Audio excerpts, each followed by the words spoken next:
Бүгін соңғы күн, 5-ші кезең, қатысушылар мәреге бір табан жақын қалды. Ендеше осы аттардың шабысы, шабандоздардың маңдай тері ақталсын дейміз. Қатысушыларға сәттілік. Астанадан баршамыз аман есен көрсейік.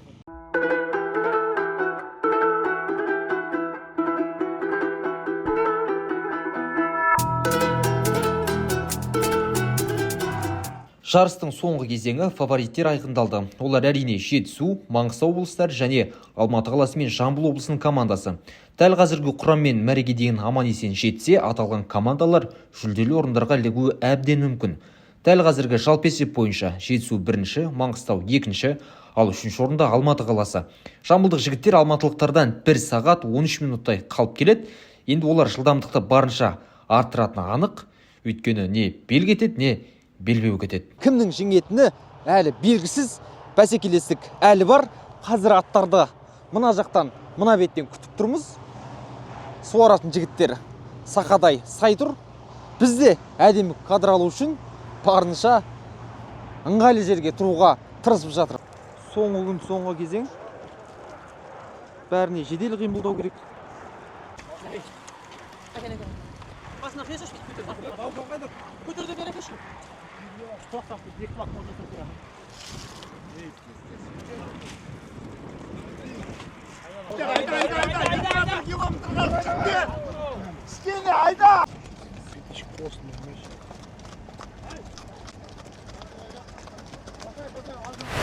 Алғашқы 50 шақырымдық нүктеге мінекей шабандоздар келіп жатыр. Алматы қаласының жігіттері, артынша Маңғыстау облысының жігіттері мәре сызығынан өтті.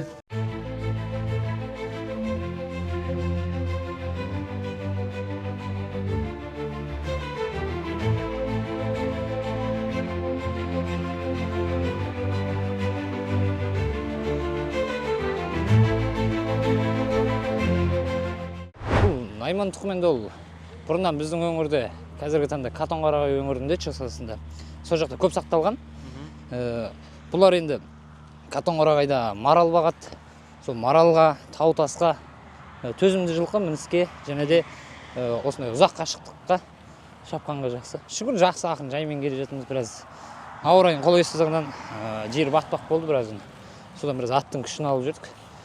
Әйтпесе жақсы.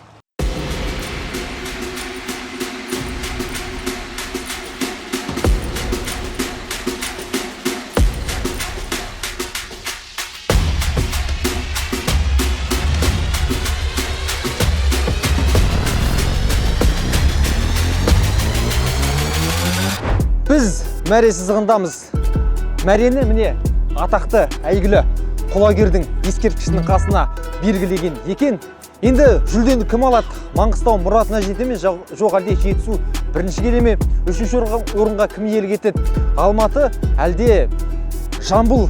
Бұның бәрі біздің көкейімізде тұрған сұрақ. Ал сұрақтың жауабын қазір аттар мәре сызығына келгенде білеміз. Ендеше бізбен бірге болыңыздар. Қызықтың бәрі алда. Аға, енді мәреге аттар жақындап келе жатыр. Қандай ойдың үстінде тұрсыз? Бір терең бір ойдың үстінде тұрсыз ғой, сіз ойға шомып. Бұл дейтінен қалай жеткізсем болады? Білмеймін, енді көріп, аттың бәйгеде шауып жатқанда түсінесің ол енді ондай нені. Ол сезімді жай адам түсіне алмайды. Аттың бәйгеде шауып жатса, сонда ғана сезінуге болады. Енді үміттеніп тұрсыздар ма? Бұйырса. Общий уақытпен есептейді ғой, бірақ енді қазір сонда да алдында келгенді қалайсың ғой. Жүлде келінсек деп отқан ой ғой, сонда оймен келеді, Құдай қаласа. Бір атымыз шаршап қалды, бір атымыз шығарып алдық, қазір үш атпен келеді қазір. Енді уайымдап тұрсыздар ғой? Әрине, толқисың.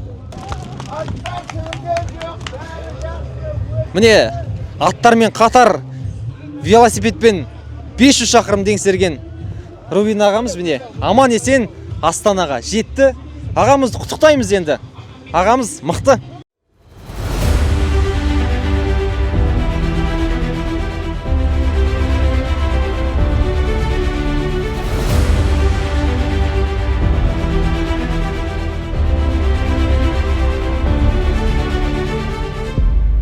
Аға, енді сізді құттықтайын. 5 шақырымды аман есен өткергеніңізге қолыңызды алып қойын.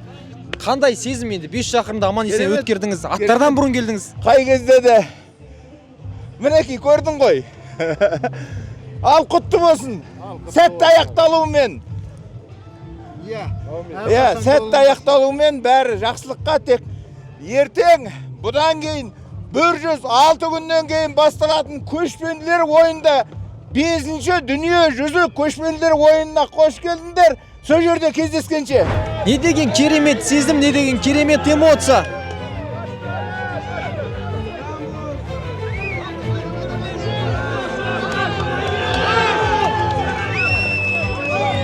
Жиырма 22-25 пен ұрдық. Шақырменен машинамен анда өлчеп жүрдім ғой мен. 25 пен айдадық. Почти алтын тұлпардың байгесі болды ғой 51 шақырым. Қанша мен өттік екен мына 50. Где-то 1 сағат 15-20-30 минутта өттік. Қазір есептейік. Не қазір енді ең басты қарсыласы ол Алматы қаласы ғой артта келе жатқан. Иә, сол 3 па орын келеді. Сол Алматыдан біз бір 50 минут қалып келе жатқанбыз.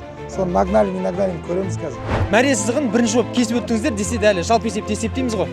Қандай сезім, қандай сезімде тұрсыз жалпы? Енді қуаныштымыз осындай ұлы дала жорығында мәрені бірінші кесіп өту. Үлкен еңбек. Үлкен еңбек. Үміт ақталды ма? Сенімді ақтадыңыздар ма? Ақталды әрине.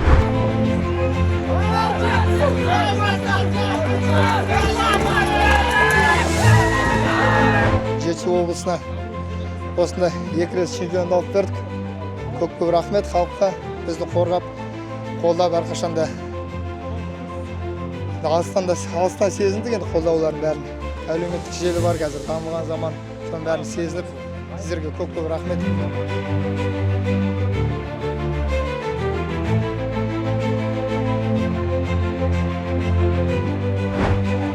Мінекей Маңғыстау облысының жігіттері осы ұлы дала жорығында 2-ші орынды иеленіп отыр. Керемет, тамаша. 500 шақырым еңсерді жігіттер. Сөз жоқ, үлкен қошеметке лайық деп білеміз. Ал жеңіс құтты болсын.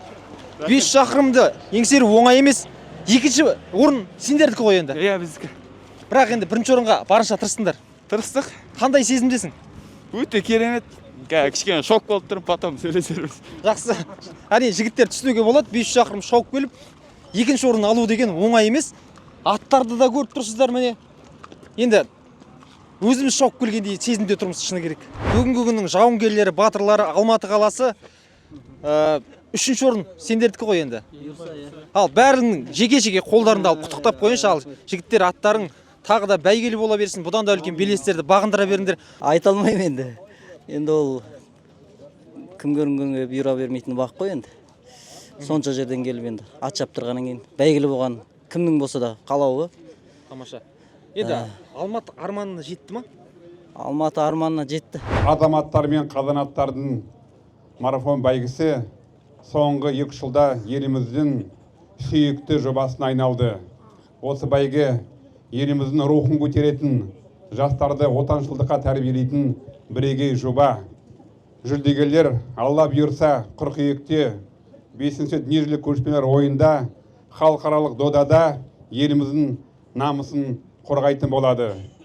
Астана Павлодар Астана бағыты бойынша 500 шақырымда 32 сағат 40 минут 18 секундта бағындырып, жүлделі 1-ші орын иегері атанып, чемпион 2024 атағына ие болған Жетісу облысының командасы марапатталады. Қошеметтеріңіз. Жетісу облысының командасы чемпион 2024, жүлделі 1-ші орын, ақшалай сертификат 9 миллион теңге.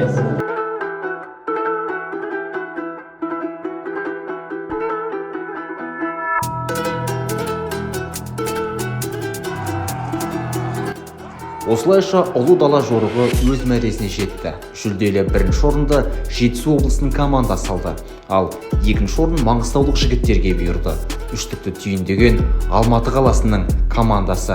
Ендеше барлық жүлдегерлерді марапаттарымен құттықтаймыз.